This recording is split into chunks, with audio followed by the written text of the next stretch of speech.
these complaints, and you fielded all these complaints, and I've been to other meetings where you've acted on complaints, like the social studies fair 6 weeks ago. You fielded some alleged complaints, and what'd you do? You threw your whole entire staff and some of your strongest community volunteers under the bus and deemed them incompetent. Now you, Yes. And ran another fair. Okay. So now here we are again tonight. Your leadership allowing Mrs. Hebner to I'm not kidding. Y'all want to stand here and trash everybody? You want to stand there and trash the board? Yeah, I do. That's what you guys want to do? Well, you know what? It's not the board. That's not who it's about, Sam. It's about the kids that go to Monaton Middle School. Excuse me. Our kids are great. We've just had professionals stand up here and tell them, we got the great scores, we're doing good in here. Nobody likes discipline. Discipline is going to be a tough night anywhere you go to in the world. What we cannot have anymore is the board, as our board, the people that works for us, punch us in the gut and drive a stake through the heart of parent and teacher and student relationships. That's not going to happen no more. You cannot do that. In the real world, the world that I work in, I'd be fired. I'd be fishing out of the river to like a living. And that's what I'm asking. And also, now, this is bigger than what we're seeing here, guys. Do you all realize that we are on our third principal in 3 years at the high school? Yeah. You know, this is a problem. Yeah. We have got to curb and retain some of these people here, Mr. Grimes. We have got to Sam, and the leadership it's is our job to work for the kids of Pocahontas County and do the best job that we well, can. that's okay. Thank you. Whenever we see something, we're going to change it if it's not right and if it's not done fairly. All right? Yeah, okay. I've got numbers that I can give you about these kids whenever they get to high school and what happens to them at that level. You know, I want this staff to do well. That's why we're here. We didn't have to have this meeting. We had this meeting because Mrs. Smith had a great idea that we ought to hear from the staff, and that's what we're doing. Well, I think it's great. And Support we the did. staff. And now I'm a parent, and I have a official complaint. I want to read my complaint. And I want to log this in. Dear Pocahontas County Board of Education. Hey, I'm sorry, can y'all, sir, I'm having trouble hearing Mr. Gibbs. Thank you, sir. I appreciate it. Well, I'm sorry. Thank you. Please accept this as my official complaint and request for this board.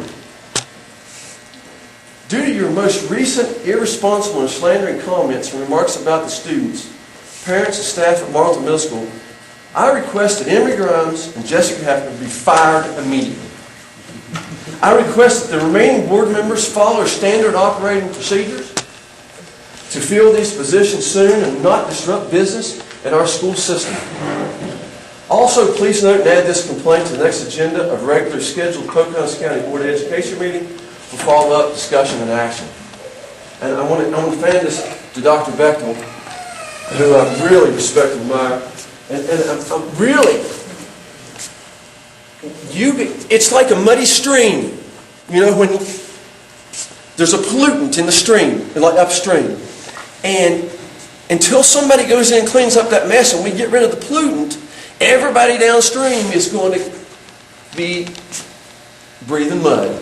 And I feel that that's what we got because of your leadership, Mr. Grimes, allowing this stuff to happen. Why would you run for board of education? Well, you know, I hadn't even thought about that, but maybe I do need From a man to. who got a 12-year-old kid kicked off the football team last year. Thank you, Sam, for doing that. Yeah, thanks, Mr. Grimes. Now, you know, this is... Several people. I mean, let's talk about just like... All right, come on. We promised we would meet with the staff, and that was here to do. If we got problems here, we need to correct them. If we need to send you resources to help you do that, we are willing to do that.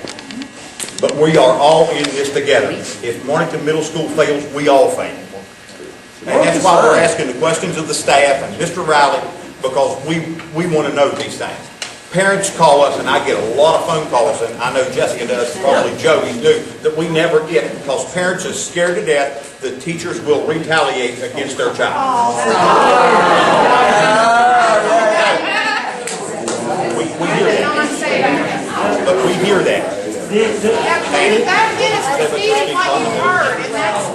But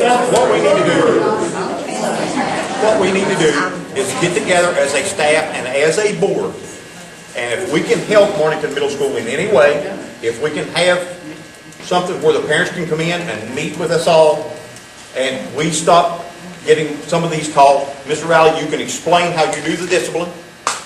Mrs. Ray can explain her math scores and how, I thought you done a great job. I didn't know we was talking about you because we didn't mention any names, and I told you that when you called. I had no clue it was Miss Ray. But that's what we have to do in Pocahontas County. And whenever we send these kids to the high school, they have to be prepared. And we're doing, I think, a you're daggone doing a good great job job. of that. So, go ahead. Maybe what we need to say is that we had this meeting up here and maybe we were wrong and we Yeah, found some good things out about this school and stand behind them and let that be the statement that comes from this. And I hope that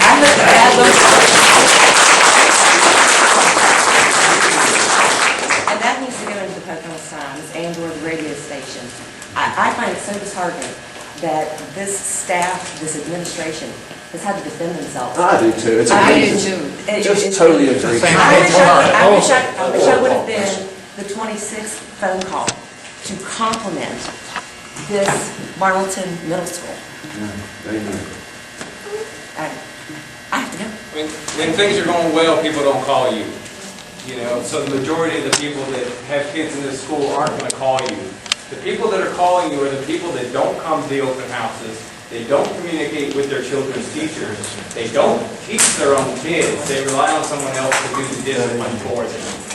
I can't understand that. I raised my child, right? I don't expect the school to do it. Plain and simple.